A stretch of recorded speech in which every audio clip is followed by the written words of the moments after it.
رسول پاک صلی اللہ علیہ وسلم کا فرمان ہے، روٹی کا لقمہ دسترخوان پہ گرے اٹھا کے کھا لو، اللہ تمہاری بخشش فرما دے گا۔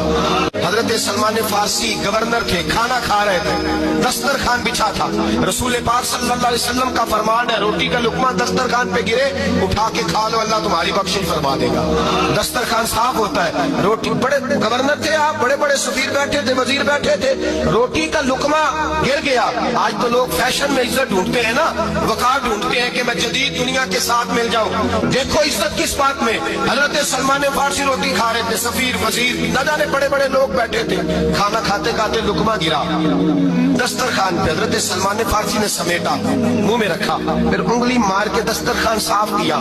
ایک صحابی کان میں کہنے لگے، سلمان کیا کر رہے ہو، کیا کر، آپ گورنر ہے، سوچئے تو صحیح، یہ لوگ کیا کہیں گے دنیا دار کے، مسلمانوں کو روٹی نہیں ملتی، اٹھا اٹھا کے کھا رہے۔ کان میں بات کی، کان میں حضرت سلمان فارسی کان میں جواب دے سکتے تھے، کہہ سکتے تھے نہیں ایسے ہی کرنا ہے، انہوں نے کان میں بات کی، لیکن جناب سلمان فارسی اعلیٰ اعلان بولے، کہنے لگے ان 4 5 6 دنیا داروں کے لیے میں اپنے نبی کا طریقہ چھوڑ دوں، اپنے رسول کی سنت چھوڑ دوں، یہ 4 5 دنیا دار دنیا کی طرف دیکھ کے میں مصطفیٰ سے منہ موڑ لوں؟